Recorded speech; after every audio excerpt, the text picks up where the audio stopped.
যে আনবে। এরপর দস্তান সেই বড় জাহাজে পৌঁছে যায় যেখানে ডাকাতরা ছিল। সে সর্দারের সামনে দাঁড়িয়ে বলে, আমার সেই মেয়েটাকে চাই। সর্দার বলে, আজ আর তুমি ফিরে যেতে পারবে না।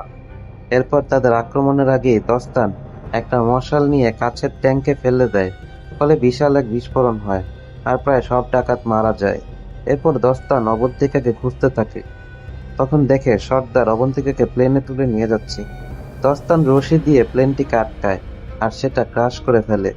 এদিকে বিশাল জাহাজটা ডুবতে শুরু করে, কিন্তু তার আগে দেবসেনা উড়ন্ত বেলুন নিয়ে এসে ওদের উদ্ধার করে। তখন আবার এক বিশাল বিস্ফোরণ হয় আর প্রায় সব ডাকাত শেষ হয়ে যায়। কিন্তু সর্দার আবারও বেঁচে যায়।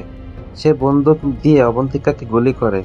গুলিটা অবন্তিকার গায়ে না লেগে পাশ দিয়ে বেরিয়ে যায় আর তখন সে পানিতে পড়ে যায়। সর্দার এগিয়ে যেতে থাকে, কিন্তু দস্তান উপর থেকে লাফিয়ে পড়ে এবং অবন্তিকাকে তুলে নেয়। আর সেই